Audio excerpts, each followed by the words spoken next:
அன்பிலார் எல்லாம் தமக்குரியர் அன்புடையர் என்றும் உரியர் பிறர்க்கு. தெய்வத்தால் ஆகாது எனினும் முயற்சி தன் மெய்வருத்த கூலி தரும். வணக்கம் நேயர்களே. பச்சை புடவை காரி கொத்தடிமை பேசுகிறார். கூடி வரும் நேரத்தில் கொத்தடிமையை பார்க்க 25 வயது உடைய சூரஜ் அப்படிங்கிறவன் வந்தான்.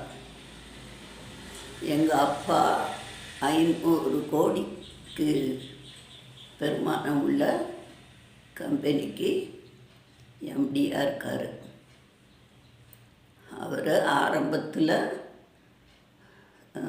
சில பெரிய பண முதலீடுகள் எல்லாம் சேர்ந்து ஒரு கம்பெனியை ஆரம்பிச்சிருக்காங்க.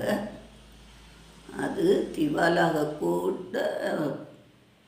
கூடிய நேரத்தில் எங்கள் அப்பா தான் கடுமையாக உழைச்சி அந்த கம்பெனியை ஓஹோன்னு கொண்டு வந்தார். இப்போ அது 1000 கோடிக்கு பெருமானமாக இருக்குது. எங்கள் அப்பா தான் மெயினாக ஹார்டு ஒர்க்கர். இப்படி இருக்கிற பட்சத்தில் அவங்க எல்லாம் சேர்ந்து எங்கள் அப்பாவை கழட்டி விட ஆரம்பிச்சிட்டாங்க. இல்லாதும் பொல்லாதுமா சொல்லி கழட்டி விட்டுருவோம், எல்லாத்தையும் நம்மளே அடிச்சுக்கலான்னு நினச்சி எங்கள் அப்பா மேலே ஒரு அபாண்டமாக பழியை போட்டாங்க. கையாடல் பண்ணிட்டாருன்னு. அதனால எங்கள் அப்பாவுக்கு ஹார்ட் அட்டாக் வந்துருச்சு. இப்போ உடனே நான் ஆஸ்பத்திரியில் காமிச்சு இப்போ கொஞ்சம் பரவாயில்ல. நாங்களும் பச்சை புடவைக்காரியத்தான் கும்பிடுறோம். ஏன் சார் இப்படி நடக்குது, அதுக்கு எதுவும் பரிகாரம் இருந்தால் சொல்லுங்கள் சார் அப்படின்னு கேட்டான். நம்ம கொத்தடிமை அன்பு மனசில் குறையும் பொழுது கஷ்டம் வரும் அப்படின்னு அவள் சொல்லுவாள். அதனால் நீங்கள் மனசில் அன்பை விதைங்க, கஷ்டமெல்லாம் பறந்துடும் அப்படின்னு சொல்கிறாரு.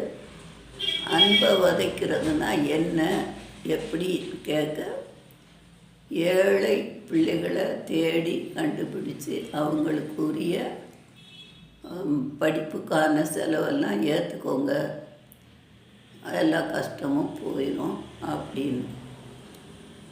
சரி சார்னு வணங்கிட்டு போயிட்டான். அதே போல் ஒரு 10 பிள்ளைகளை கண்டுபிடிச்சி இனிமேல் நீங்கள் உங்களுக்கான படிப்பு செலவை நானே பணம் கட்டிடுறேன் அப்படின்னு ஏற்றுக்கிட்டான்.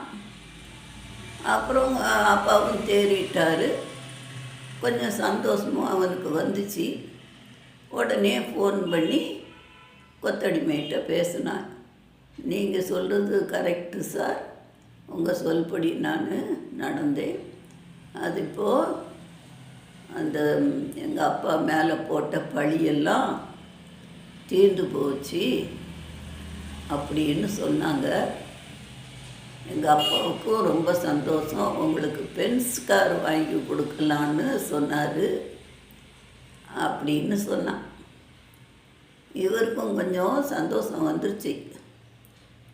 பென்ஸ் காரெல்லாம் எனக்கு வேண்டாம்ப்பா, அதுக்கு பதிலாக நீயே ஏழை பிள்ளைகளுக்கு படிப்பு செலவையே செய்யி, அதுவே போதும், பென்ஸ் காரில் எல்லாம் துட்டு போட வேண்டாம் அப்படின்னு சொல்லிட்டாரு. சொல்லிவிட்டு மனசுக்குள்ளே ஒரு சந்தோஷம் வந்தது. அந்த சந்தோஷத்தை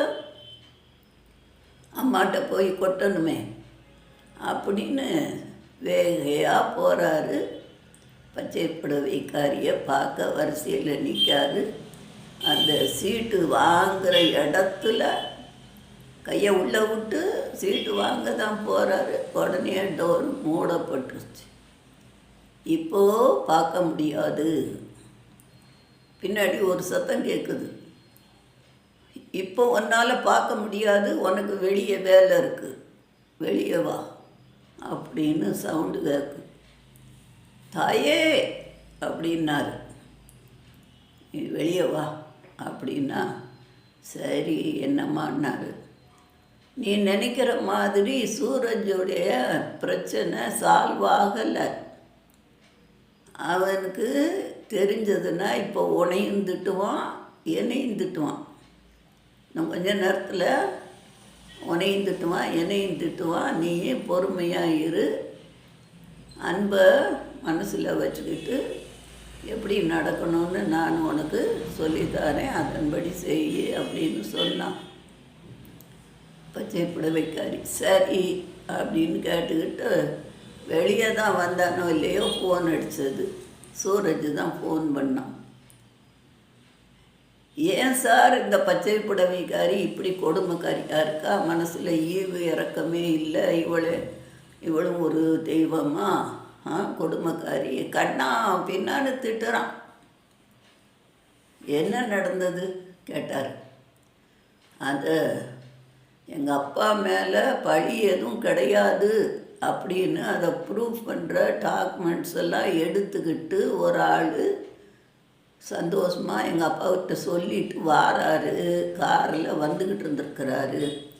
உங்களை பிரச்சனை இல்லைன்னு சொல்லி எல்லா டாக்குமெண்ட்ஸும் என் கையில் இருக்குது, நான் கொண்டுட்டு வரேன் அப்படின்னு சொன்ன மனுஷன் வரும் வழியிலேயே ஒரு ஆக்சிடெண்ட் ஆகி அந்த ஸ்பாட்லேயே அந்த ஆள் செத்து போயிட்டார்.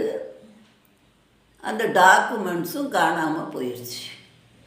எங்கே போச்சு என்ன ஒன்றும் இல்லை. கடைசி பார்த்தா எங்கள் அப்பாவுக்கு பழையபடியும் பழி தானே, இப்போ இப்படி பண்ணிட்டாளே அப்படின்னு வைறான்.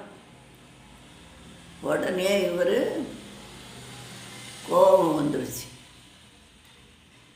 இனி ஒருக்க தாயை பழிச்சேன்னு சொன்னால் உடனே நான் அடித்தே கொன்னுருவேன் அப்படின்னு சொல்லிட்டு, அந்த ஆள் இறந்தது நல்லதுக்கு உனக்கு இல்லைன்னு சொன்னால் அவர் இத்தகைய சந்தோஷமான நியூஸை கொண்டு வந்து உங்கள் அப்பாட்ட கொடுக்க, உங்கள் அப்பாவுக்கோ முந்தி ஒருக்க ஹார்ட் அட்டாக் வந்திருக்கு, சந்தோஷமானதையும் இனிமேல் கேட்கக்கூடாது, துன்பமானதையும் கேட்கக்கூடாதுங்கிற லெவலில் உங்கள் அப்பா இருக்கார்.